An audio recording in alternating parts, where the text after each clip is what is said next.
Officers యొక్క duties, track and ఫీల్డ్లో officers యొక్క డ్యూటీస్. ఆఫీసర్స్ అనేది వాళ్ళ యొక్క డ్యూటీస్ ఏ విధంగా ఉంటుందో ఒకసారి దీని మీద మనకి ఖచ్చితంగా ఒక బిట్ రావడం జరుగుతుంది. ఆఫీసర్స్ డ్యూటీస్ అనేది చూద్దాం ఒకసారి. ఫస్ట్ది టెక్నికల్ డిలేగేటెడ్. ఫస్ట్ది టెక్నికల్ డిలేగేటెడ్. ఈయన చేసే పని ఏమిటి? టెక్నికల్ డిలేగేటెడ్ అనేది కంప్లీట్ యొక్క ఫ్రేమ్, టైం టేబుల్ తయారు చేస్తారు. ఒక ఈవెంట్, నేషనల్ మీట్ కానీ లేదా ఇంటర్నేషనల్ మీట్ ఈవెంట్ కానీ ఎన్ని రోజులు నిర్వహిస్తాము అదొక ప్లాన్ చూసుకుంటాడు. అలాగే ఏ ఈవెంట్ అనేది ఎంత సమయం పడతాము అది ఖచ్చితంగా చూసుకుంటాడు. అదేవిధంగా ఈవెంట్ల మధ్య సమయం ఎంత ఇవ్వాలి, టైం అనేది, టైం టేబుల్ అనేది కంప్లీట్గా ఫ్రేమ్ చేసేదాన్ని కూడా టెక్నికల్ డిలేగేటెడ్ చేస్తాడు. టైం టేబుల్ మొత్తం ఫ్రేమ్ చేసేదాన్ని కూడా టెక్నికల్ డిలేగేటెడే చూడడం జరుగుతుంది. టెక్నికల్ డిలేగేటెడే ఫ్రేమ్ చేస్తాడు మొత్తం టైం టేబుల్ని. అలాగే నిర్ణీత సమయంలో ఎంత సమయం అనుకున్నామో ఈవెంట్ కండక్ట్ చేయడం కోసం, అంటే మొత్తం కాంపిటీషన్ కండక్ట్ చేయడం 2 days అనుకున్నామా, 3 days అనుకున్నామా, 4 days అనుకున్నామా, ఇన్ని టైంలో ఆ కాంపిటీషన్ని పూర్తి చేసే బాధ్యత కూడా ఎవరికి ఎక్కువగా ఉంటుందంటే టెక్నికల్ డిలేగేటెడ్ ఆధ్వర్యంలో ఉంటుంది. ఆయనే రెస్పాన్సిబిలిటీ తీసుకోవాలి. ఇన్ టైంలో మీట్ అనేది కంప్లీట్ చేసే బాధ్యత కూడా టెక్నికల్ డిలేగేటెడే. Okay, next meet manager. Meet manager అనేవారు ఆఫీసర్స్ని అందరినీ కూడా కోఆర్డినేట్ చేసుకుని ముందుకు పోవాలి. ఆఫీసర్స్ని అందరినీ కూడా ముందుగానే వాళ్ళ యొక్క మీటింగ్ పెట్టి వాళ్ళ యొక్క డ్యూటీస్ వాళ్ళకి తెలియచేయాలి. నువ్వేం డ్యూటీ చేస్తున్నావు, నువ్వేం డ్యూటీ చేస్తావు. వాళ్ళ యొక్క డ్యూటీస్ని వాళ్ళ యొక్క ఆఫీసర్స్కి ముందుగానే తెలియచేయాలి. అదొకటి. తెలియచేసిన తర్వాత వాళ్ళ యొక్క డ్యూటీస్ క్రమంగా చేయలేకపోవడం వల్ల అటువంటి ఒక ఆఫీసర్స్ని డిస్క్వాలిఫై చేసే అధికారము ఎవరికి ఉందంటే మీట్ మేనేజర్కి మాత్రమే ఉంది. అంటే ముందుగా ఒక మీటింగ్ కండక్ట్ చేసే బాధ్యత మీట్ మేనేజర్దే. ఆఫీసర్స్ల మధ్య కోఆర్డినేషన్ కల్పించే బాధ్యత మీట్ మేనేజర్దే. అదేవిధంగా వాళ్ళ యొక్క డ్యూటీస్ని వాళ్ళ యొక్క ముందుగా ఆఫీసర్కి తెలియచేసే బాధ్యత కూడా మీట్ మేనేజరే. ఏ ఆఫీసర్స్ కూడా ఖచ్చితంగా అది వాళ్ళ డ్యూటీ సక్రమంగా చేయని ఎడల వాళ్ళని డిస్క్వాలిఫై చేసే బాధ్యత కూడా అధికారం ఎవరికి ఉందంటే మీట్ మేనేజర్కే ఉంటుంది. నెక్స్ట్ కాంపిటీషన్ డైరెక్టర్ ఏంటి బాధ్యత? కాంపిటీషన్ డైరెక్టర్ ఈయన కాంపిటేటర్స్కి, ఆర్గనైజేషన్ కమిటీకి మధ్య అనుసంధానంగా ఉండేది ఈయన కాంపిటీషన్ డైరెక్టర్. కాంపిటేటర్స్కి అదేవిధంగా ఆర్గనైజేషన్ కమిటీకి మధ్య అనుసంధానంగా ఉండే వ్యక్తి ఎవరంటే కాంపిటీషన్ డైరెక్టర్. మీట్లో ఒక ఆర్గనైజేషన్లో, ఒక స్పోర్ట్స్ కాంపిటీషన్లో ఇటువంటి ప్రాబ్లం వచ్చినా ఆ ప్రాబ్లం కంప్లీట్గా సాల్వ్ చేసే బాధ్యత ఎవరిది ఉంటుందంటే కాంపిటీషన్ డైరెక్టర్ ఆధ్వర్యంలో ఉంటుంది. కంప్లీట్గా ఆ ప్రాబ్లం అనేది సాల్వ్ చేసే అధికారం ఎవరికి ఉందంటే కాంపిటీషన్ డైరెక్టరే అధికారము ఉంటుంది. నెక్స్ట్ టెక్నికల్ మేనేజర్ అంటే కంప్లీట్ ఇంటర్నేషనల్ లెవెల్లో ప్రకారంగా రూల్స్ అనుగుణంగా ట్రాక్ మార్కింగ్ చేశారా లేదా, అలాగే ఫీల్డ్ మార్కింగ్ చేశారా లేదా, అలాగే వాళ్ళకి ఎక్విప్మెంట్ ఇచ్చారా లేదా అని చూసే అధికారం, చూసే బాధ్యత ఎవరికి ఎక్కువగా ఉందంటే టెక్నికల్ మేనేజర్కే ఉంది. ఇంటర్నేషనల్ లెవెల్, స్టాండర్డ్ లెవెల్లో ప్రకారంగా ట్రాక్ మార్కింగ్ చేసే విధానము, అలాగే అదేవిధంగా ఫీల్డ్ ఈవెంట్స్ మార్క్ చేసే విధానము, వాళ్ళ యొక్క సంబంధించి ఎక్విప్మెంట్ అందించడము, ఆ యొక్క షార్ట్ పుట్ కానీ, జావెలిన్ త్రో కానీ ఈ విధంగా ఎక్విప్మెంట్ కాంపిటీషన్ అందించడము పూర్తిగా బాధ్యత, ఆ రెస్పాన్సిబిలిటీ ఎవరికి ఉంది అంటే టెక్నికల్ మేనేజర్ ఆధ్వర్యంలో ఉంది. Next marshal. వీరు రక్షణ కోసం ఉంటారు. మార్షల్ అంటే కంప్లీట్గా స్టేడియం లోపలికి అవుటర్స్ అనేవాళ్ళు కంప్లీట్గా రానివ్వకుండా చూసే బాధ్యత ఎవరిదంటే మార్షల్కి ఉంది. ఎవరికి ఉందండి? మార్షల్కి ఉంది. First point. నెక్స్ట్ పాయింట్ వచ్చేసరికి ఇన్నర్లో లోపల అంటే మనకి కాంపిటీషన్లో జరుగుతున్నప్పుడు కానీ ప్లేయర్స్ని, అథ్లెట్స్ని యొక్క డిసిప్లిన్గా ఉంచే బాధ్యత కూడా మార్షల్దే ఉంది. అంటే క్రమశిక్షణగా ఉండే బాధ్యత కూడా ఎవరికి ఉందంటే మార్షల్కి ఉంది. అలాగే అవుటర్స్ని వాళ్ళు కూడా లోపల రానియకుండా దూరం నుండి చూసి, గ్యాలరీని చూసే విధంగా కల్పించే విధంగా రెస్పాన్సిబిలిటీ ఎవరికి ఉందంటే ఒక మార్షల్కే ఉంది. అంటే లోపల వారికి, అవుటర్స్ని లోపలికి రానివ్వకుండా అడ్డగించే బాధ్యత ఎవరిది ఏంటంటే మార్షల్ది. అలాగే కాంపిటేటర్స్ కానీ, లోపల ఉన్న పోటీదారులు కానీ వాళ్ళ యొక్క క్రమశిక్షణగా ఉండేలాగా తగు చర్యలు తీసుకున్న బాధ్యత కూడా ఎవరుందంటే మార్షల్ మాత్రమే ఉంది.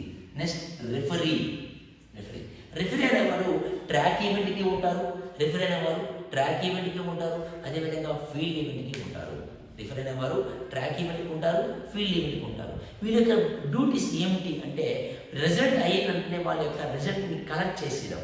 అంటే లాంగ్ జంప్లో కానీ స్ప్రింట్స్ ఈవెంట్స్లో కానీ మిడిల్ డిస్టెన్స్ ఈవెంట్లో కానీ వాళ్ళకి రిఫరీస్ ఉంటారు, ట్రాక్ ఈవెంట్లు ఉంటారు, ఫీల్డ్ ఈవెంట్స్ ఉంటారు. అయినప్పటికీ వాళ్ళ యొక్క రిజల్ట్ కలెక్ట్ చేసేసి కాంపిటీషన్ సెక్రటరీకి అనేది ఇవ్వడం అందజేస్తారు. కాంపిటీషన్ సెక్రటరీకి అనేది ఆ రిజల్ట్ అనేది అందించడం జరుగుతుంది. అట్లా విధంగా ఈవెంట్లో ఏదైనా ప్రాబ్లమ్స్ వచ్చినట్లయితే సాల్వ్ చేసే బాధ్యత ఎవరిది ఉందంటే రెఫరీదే ఉంది. రెఫరీ వల్ల చేయని ఎడల ఆయన ఎవరు రిఫర్ చేస్తారంటే కాంపిటీషన్ డైరెక్టర్కి ఆయనకి ఆ బాధ్యతను అందించడం జరుగుతుంది. అంటే ఏదైనా ప్రాబ్లం వస్తే పూర్తిగా ఆ సాల్వ్ చేసే బాధ్యత రెఫరీకి ఉంది. రెఫరీ వల్ల ఏమైనా ఆ పని చేయలేని ఎడల లేదా ఆయన వల్ల ఆ పని కాకపోతే వెంటనే ఆయన ఎవరికి రిఫర్ చేస్తారు? కాంపిటీషన్ డైరెక్టర్ రిఫర్ చేస్తారు. ఆ కాంపిటీషన్ డైరెక్టర్ అక్కడ ఆ ప్రాబ్లం అనేది కంప్లీట్గా సాల్వ్ చేసే బాధ్యత ఆయన కలిగి ఉంటుంది.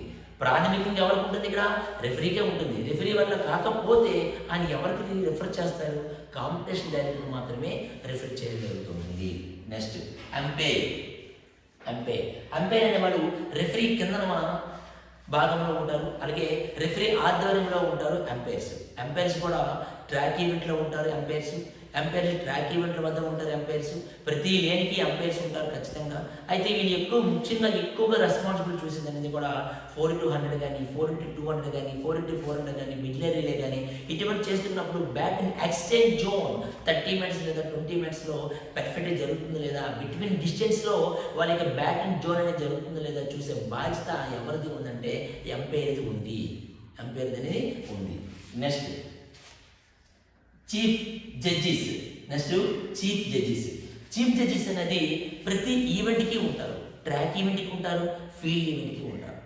చీఫ్ జడ్జిస్ అనేది ట్రాక్ ఈవెంట్కి ఉంటారు, ఫీల్డ్ ఈవెంట్కి ఉంటారు. మరి చీఫ్ జడ్జిస్ అనేది వర్క్ ఏమిటి? చీఫ్ జడ్జిస్ అనేది పని ఏమిటి అంటే చీఫ్ జడ్జిస్ అనేది కంప్లీట్గా ఒక ఈవెంట్ని నిర్వహించాలన్నా లేదా ఒక ఫీల్డ్ ఈవెంట్ని నిర్వహించాలన్నా ట్రాక్ ఈవెంట్ నిర్వహించాలన్నా కంప్లీట్గా చీఫ్ జడ్జిస్ ఆధ్వర్యంలో మాత్రమే ఉంటుంది. ఒక ఈవెంట్ కంప్లీట్గా ఆధ్వర్యంలో ఉండేది ఏదంటే చీఫ్ జడ్జిస్ ఆధ్వర్యంలో ఉంటుంది. కంప్లీట్గా నిర్వహించాలన్నా ఒక కంప్లీట్గా కంట్రోల్లో ఎవరు ఆధ్వర్యంలో ఉంటుందంటే ఒక ఈవెంట్ చీఫ్ జడ్జిస్ ఈవెంట్లో ఆధ్వర్యంలో మాత్రమే ఉంటుంది. సో ఆ విధంగా ప్రతి ట్రాక్ అండ్ ఈవెంట్లో ఉంటారు, ఫీల్డ్ ఈవెంట్లో కూడా చీఫ్ జస్టిస్ అనేది ఉండడం జరుగుతుంది. సో వీళ్ళ ఆధ్వర్యంలో హోల్ ఈవెంట్ మొత్తం అన్ని కూడా అనుసంధానంలో జరుగుతుంటుంది. మొత్తం ఈవెంట్స్ కూడా చీఫ్ జస్టిస్ ఆధ్వర్యంలో మాత్రమే జరుగుతుంది. Okay, next judges